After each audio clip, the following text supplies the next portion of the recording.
Всем привет! Вы на канале Готовим с Оксаной Пашко. Сегодня приготовим запеканку «Ленивая жена». Готовится она очень просто, все смешал, залил и поставил в духовку выпекаться. Блюдо сытное и очень вкусное. Подписывайтесь на мой канал и узнавайте еще больше вкусных и простых рецептов. Сначала подготовим омлет. В миску разбиваем 6 яиц. Насыпаем пол чайной ложки соли. Наливаем 50 мл молока. Добавляем 2 столовые ложки сметаны и перчим по вкусу.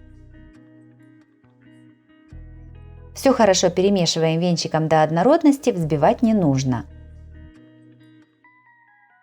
Также у меня на канале смотрите и другие блюда для ужина по ссылке на экране или в описании под видео.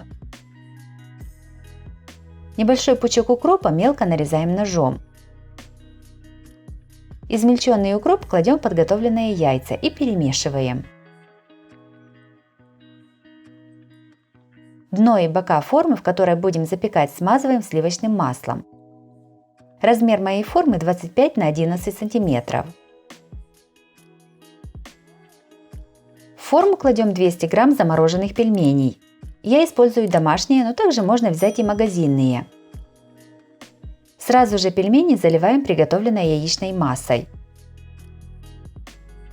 Все ставим в духовку, разогретую до 180 градусов. Запекаем приблизительно 35-40 минут.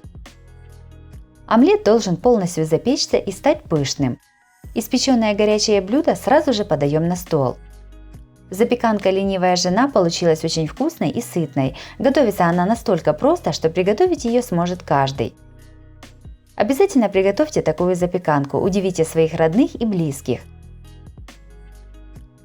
Если вам понравился рецепт такой запеканки, то обязательно ставьте лайк. Подписывайтесь на мой канал, чтобы не пропустить новые видео, они выходят каждый день. С вами была Оксана Пашко. Готовьте вкусно, готовьте с удовольствием.